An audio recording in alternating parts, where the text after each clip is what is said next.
Bueno, el otro día pude contemplar y pude estar presente en el debate de la Comunidad de Madrid respecto al Plan Regional de Inversiones. Tengo que decir que ustedes le hicieron el trabajo sucio al Partido Popular, clarísimamente. Es decir, en primer lugar, aluden a un tema de una recomendación del Ministerio de Administraciones Locales que o se lo han inventado o está manipulado o no existe. Porque ese documento, y soy miembro de la Comisión Nacional de Administración Local, jamás se ha visto en la comisión. De que el Ministerio indique que en la Comunidad de Madrid por ayuntamientos es necesario 75 millones. No es verdad. ¿Me explico? O sea, por lo tanto, ustedes lo cogieron como argumento en la Asamblea de Madrid y ahora nos lo traen aquí. Y cuando ustedes dicen que no es realista lo que estamos planteando y que pues ustedes no van a apoyar ningún tema que no tenga que ver con la realidad, ¿de qué realidad estamos hablando? ¿De que las ciudades no necesitan, como siempre, un plan regional de inversiones porque formamos parte de la Comunidad de Madrid? ¿No es importante que mientras en tanto en cuanto se consiga, y en eso estoy de acuerdo con el portavoz del Partido Popular, de que se necesita una nueva ley de haciendas locales? Pero no solamente de lo que participan los ayuntamientos en los ingresos del Estado, sino también porque este prisma tiene esa vocación que algunos formamos parte de la mesa de discusión, que mientras los ayuntamientos madrileños no participemos en los ingresos de las comunidades autónomas, en el caso concreto de Madrid, como recoge la Constitución, de ahí se elaboró el Plan Regional de Inversiones. Por cierto, señor Sergio López, el primer plan con los ayuntamientos que se hace en la Comunidad de Madrid se hace bajo la presidencia de un presidente socialista como Joaquín Leguina, que se llamaba Pledín.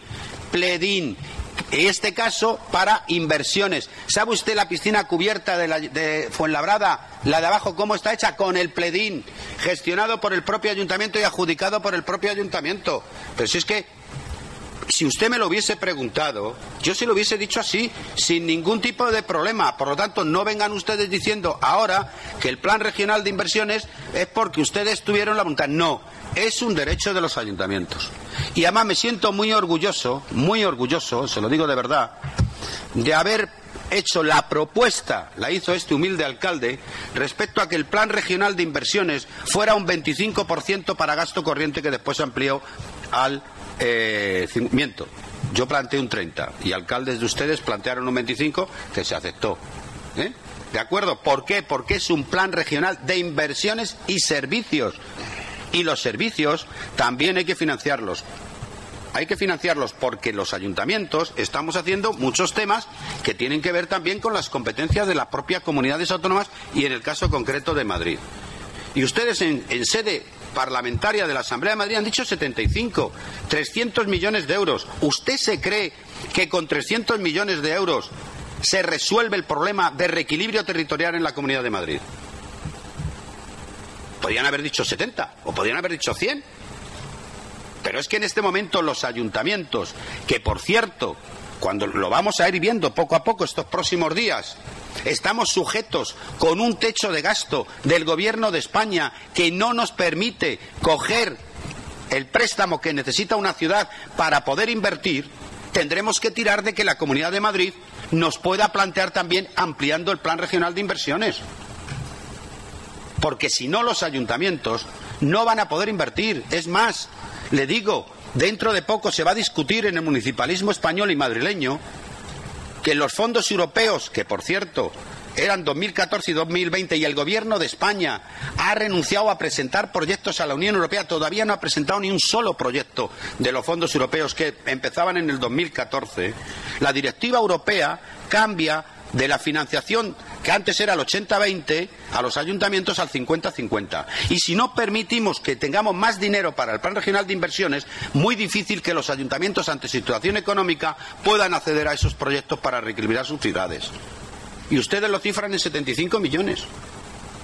Es que, bueno, ¿por qué 75?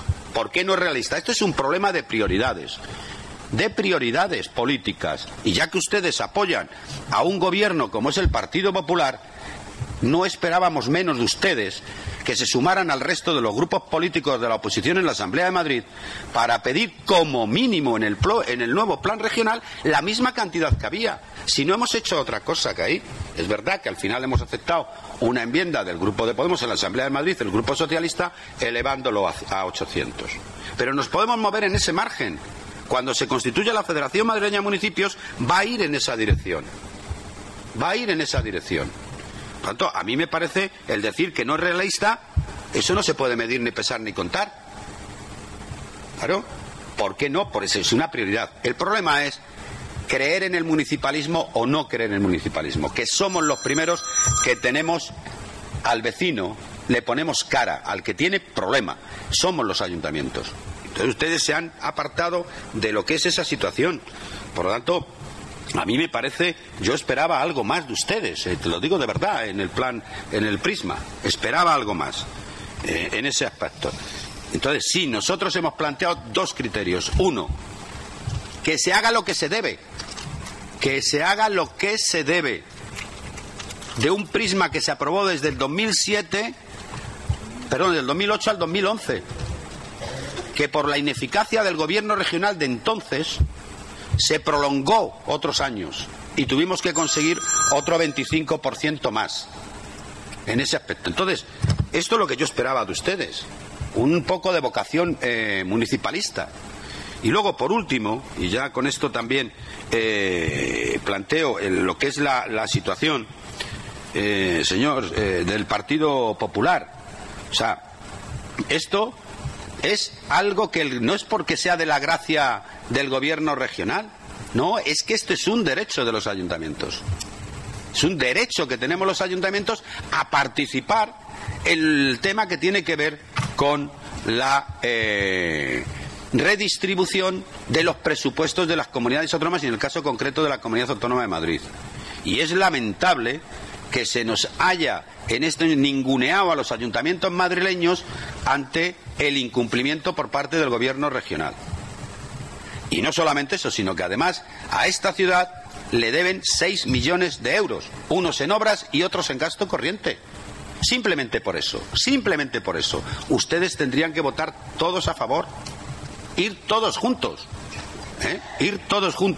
simplemente porque a los ciudadanos se les debe ese dinero de esta ciudad, en obras importantes que ustedes las tienen ahí. Y creo que simplemente por eso tendrían que ustedes estar planteando. Y por cierto, están ustedes equivocados.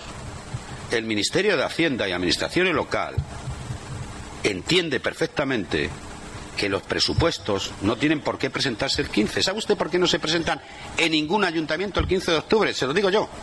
Porque no conocemos todavía la participación de los ingresos del Estado. Y segundo lugar, ahora es cuando se están firmando los convenios con la Comunidad de Madrid para el próximo año y es imposible que un ayuntamiento de España pueda hacer un presupuesto con esa fecha, como se le dijo al señor Montoro. Imposible. Es más, le adelanto, va a haber cerca de un 30% de ayuntamientos españoles que van a llevar sus presupuestos prorrogados. Se lo adelanto. En este caso, por lo tanto, dejemos, y la intención de este equipo de gobierno, es que el presupuesto entre en vigor el día 1 de enero. Pero no pasa nada porque fuera después, no pasa nada, porque el presupuesto se va a traer aquí antes de esa fecha. ¿De acuerdo? Por lo tanto, ahora, muy atrevidos seríamos nosotros que sin conocer algunos temas del presupuesto de la Comunidad de Madrid que ha tenido entrada hace unos días en la Asamblea de Madrid, nos vengan ustedes diciendo esto. Tendremos también que explorar ese presupuesto de la Comunidad de Madrid para ver qué tenemos que incluir en nuestro propio presupuesto. Yo lamento, seguramente será por que es un grupo recién creado, o sea, pero le puedo asegurar que en ningún sitio se obliga al aspecto que ustedes están planteando.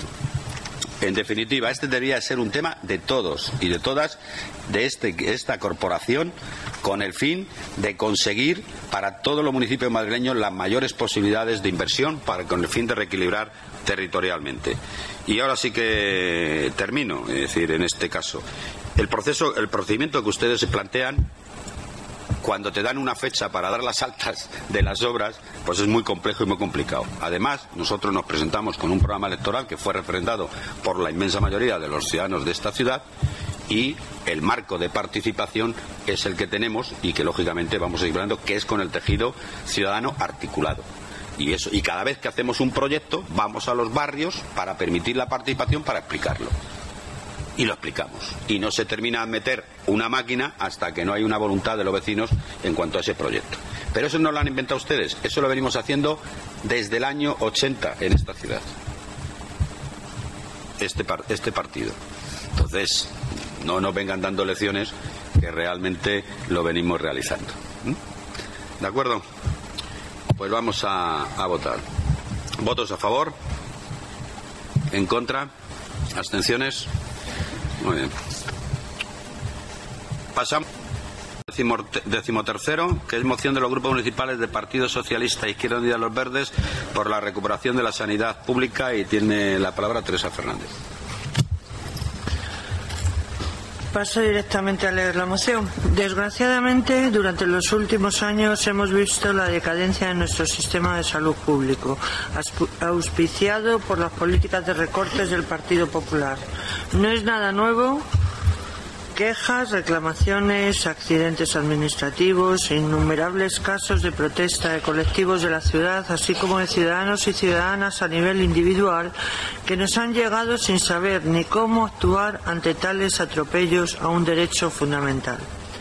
Los acontecimientos de los últimos días en el hospital de Fuenlabrada, la muerte de un vecino en los jardines del hospital, ha puesto de manifiesto el lado más oscuro de la política de recortes y desmantelamiento de la sanidad pública que llevan impulsando durante años los gobiernos del PP de la Comunidad de Madrid, con el objetivo de favorecer la penetración del negocio privado en la sanidad. Solo en casos tan extremos como el acontecido salen las noticias y pocas veces trascienden a los vecinos y vecinas muchas más problemáticas causadas en la mayoría de las ocasiones por la situación de sobrecarga asistencial y de falta de recursos humanos y materiales que viven nuestros hospitales cada día, y muy especialmente los servicios de urgencias de los mismos. Tampoco trasciende el número de camas cerradas por ser verano, como ha ocurrido en nuestro hospital este verano. Tampoco se habla de las insufribles condiciones en las que se mantienen los centros sanitarios por la privatización y externalización de los determinados servicios que sin duda no alcanzan la calidad requerida para nuestra población. Y es imprescindible que también sepan los vecinos y vecinas de nuestra ciudad los lamentables presupuestos de los hospitales públicos de nuestra comunidad, así como las eternas listas de espera. Es de vital importancia que desde los ayuntamientos alcemos la voz y hablemos de la diferencia de dotación entre los hospitales privatizados desde la construcción por los gobiernos del PP, que todos los años ven subir su presupuesto porque así les hicieron los contratos, y los centros públicos que tienen que hacer recortes drásticos para atenerse a su presupuesto. En España y en el mundo hay coincidencia en señalar el crecimiento de la desigualdad social y económica como un lastre para la recuperación de la economía y para el mantenimiento del equilibrio social. España es el país de la Unión Europea donde más se ha ampliado en los primeros años de crisis la brecha entre los hogares más pobres y más ricos. Mientras el 10% de la población más pobre ha reducido sus ingresos un 13,7%, el 10% más rico lo redujo en un 1,1%. A esto se suma el deterioro progresivo de los servicios de salud como consecuencia de las políticas de recortes, visibles en la reducción de profesionales, en la reducción de la financiación per cápita, en el recorte de prestaciones y en el aumento de las listas de espera, y en el deterioro progresivo de edificios e instalaciones como consecuencia de la falta de inversiones en reposición y mantenimiento de los equipamientos. Es indudable que el Partido Popular, allí donde ha gobernado, ha traspasado todas las líneas rojas en el Estado y en algunas autonomías con estrategias de contrarreforma radical, pero las tendencias anteriormente mencionadas van más allá de los conservadores y han significado una continua degradación reestructuración del sector público, de pérdida de efectividad, calidad y principios éticos. Un proceso que, de no corregirse, consolidará un modelo de sanidad dual y a medio plazo de beneficencia. Además, debemos resaltar las prácticas disuasorias puestas en marcha a raíz del Real Decreto Ley 16/12 ha generado entre la población excluida y la no excluida por la propia ley miedo e inseguridad. La facturación, los mensajes hostiles y la arbitrariedad han contribuido al miedo y al alejamiento del sistema sanitario, con el consiguiente riesgo tanto para la salud individual como para la salud pública.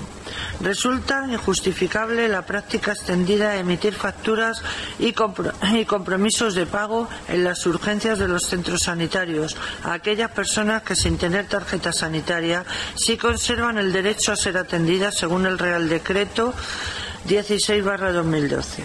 El miedo a no ser atendido es el problema que más se repite y se pueden apuntar dos creencias justificadas. Cuando se pregunta a las personas que se han quedado sin tarjeta sanitaria sobre los motivos por los que no van al médico, en los casos en los que el Real Decreto Ley 16/12 contempla el derecho a ello, responden: 1.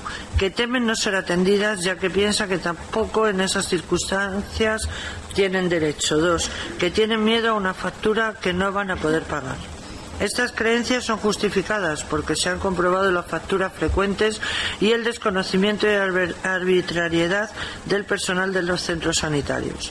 No se conoce ningún otro ámbito de la Administración, y menos aún en el sanitario, en el que se pretenda cobrar por un servicio al que tenemos derecho y que la única manera de eludir el pago sea la compleja vía de la reclamación. Esta manera de proceder por parte de los centros no se atiene a derecho y debe ser denunciada y perseguida. La supervivencia del sistema sanitario público, revisar y rectificar determinadas tendencias hegemónicas de los últimos años. El gobierno que salga de las próximas elecciones puede que necesite pactos para gobernar. En Izquierda Unida y en el Partido Socialista pensamos que son prioritarios los acuerdos para mejorar la sanidad pública y las políticas sociales como instrumentos necesarios para reducir las desigualdades. Pensamos que se deben promover políticas públicas como las que hemos sugerido para combatir la acumulación y el individualismo y para favorecer la redistribución de la riqueza y la solidaridad y la salud de la población. Desde Izquierda Unida y desde el Partido Socialista seguiremos denunciando, junto a los colectivos de lucha por la sanidad pública, la política de recortes, precarización, privatización de la sanidad pública de los gobiernos del PP, responsables de la saturación de las urgencias, las insostenibles listas de espera y de la posibilidad de que acontezcan hechos de irreparable solución.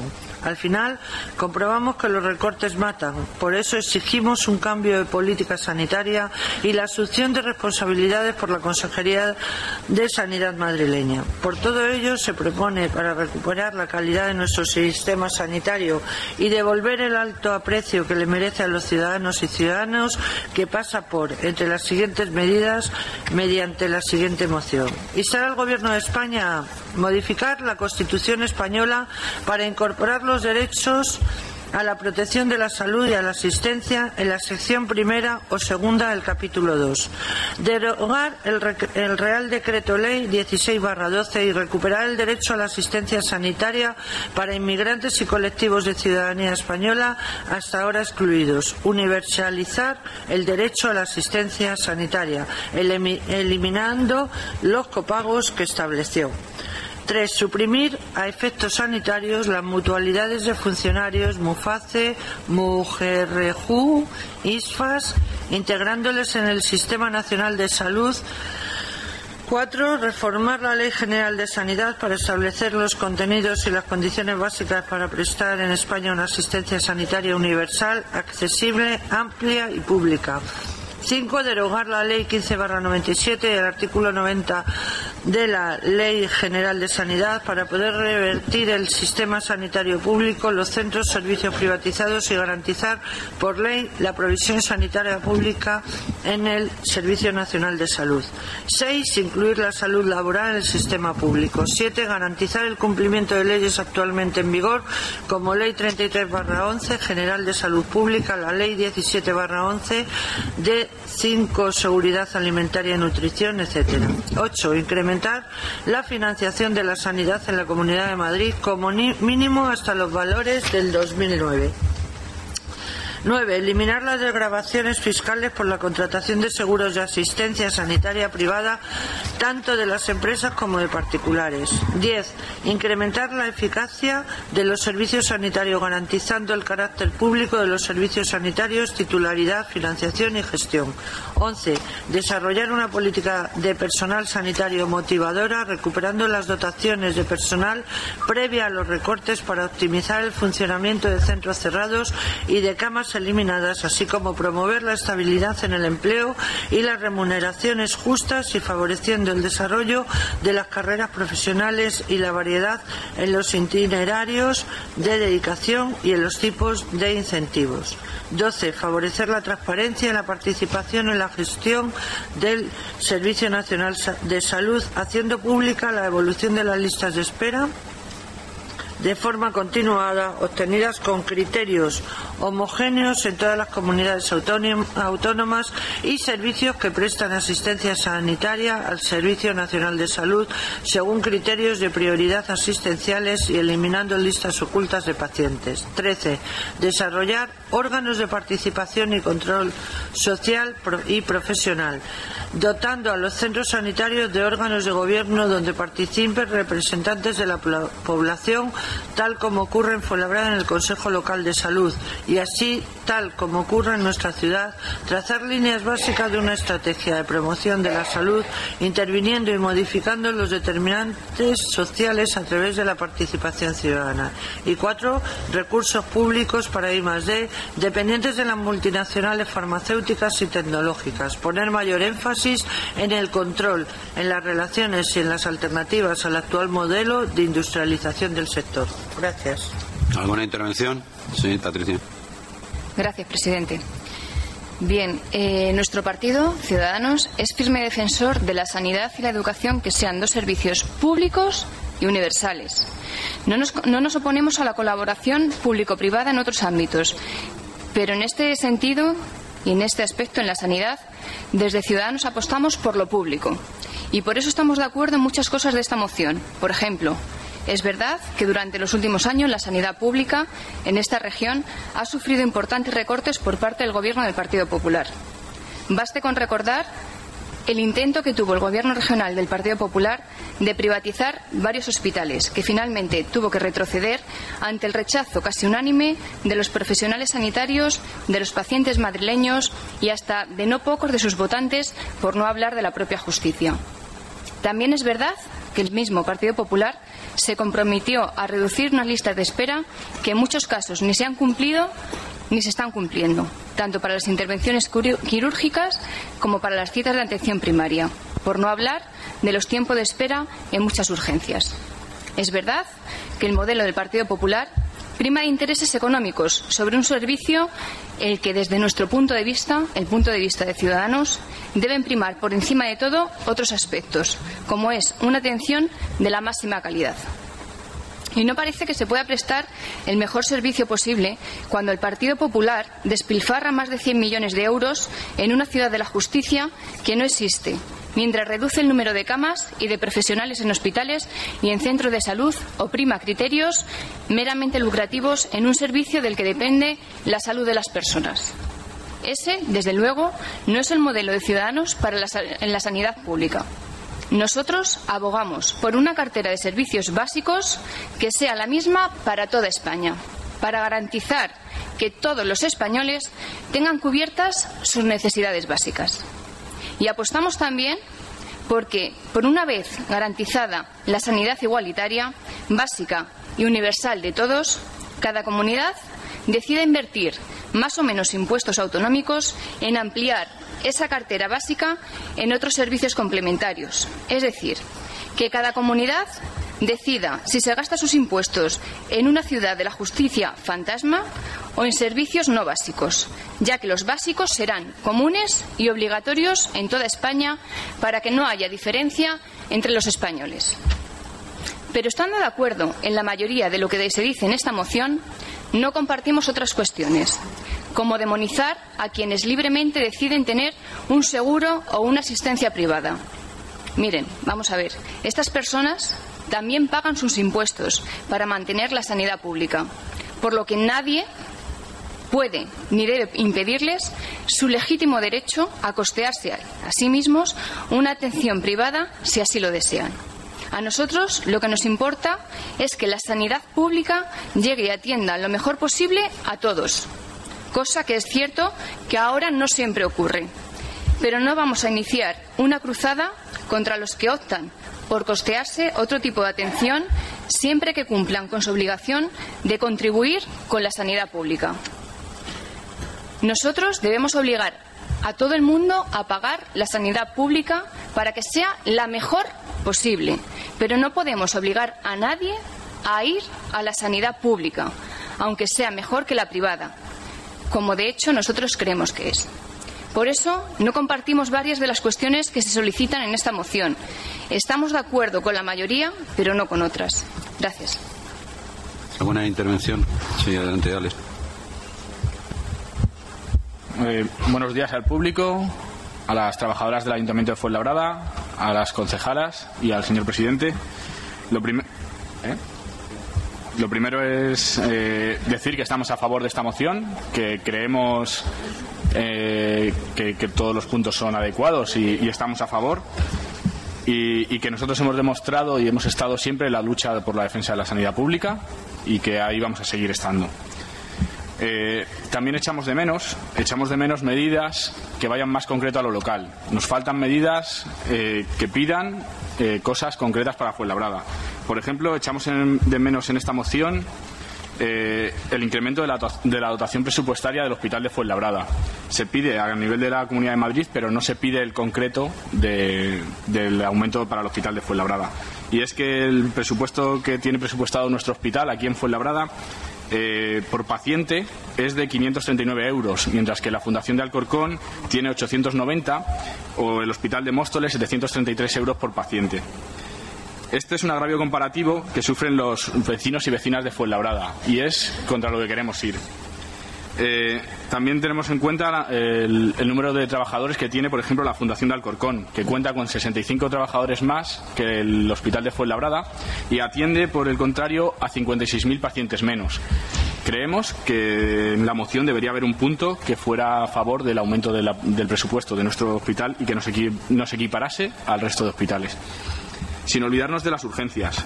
Urgencias que están saturadas, que hay largas horas de espera y que, por ejemplo, el día que falleció la persona en el hospital de Fuenlabrada atendió el mismo número de pacientes que el Gregorio Marañón. Lo habitual es que las trabajadoras y trabajadores del servicio de urgencia hagan turnos de 24 horas y que después tengan que quedarse a cubrir las carencias que tiene nuestro hospital en urgencias. Más de una vez, y más de dos, y más de tres, los trabajadores del hospital de Fuenlabrada han tenido que bajar a reforzar las urgencias durante los fines de semana y días puntuales. Creemos que eso se soluciona con la dotación presupuestaria para nuestro hospital. Por todo eso, vamos a estar el día 28 en la movilización que propone Marea Blanca, que va a salir desde aquí, desde el Ayuntamiento, y que va a ir hasta el hospital en defensa de nuestro hospital. Invitamos al resto de grupos, igual que hará Marea Blanca, que se unan y que creemos y pensamos y sabemos que ya algunos lo hacen. Vamos a luchar hombro con Marea Blanca para defender nuestro hospital y con todo el que se una.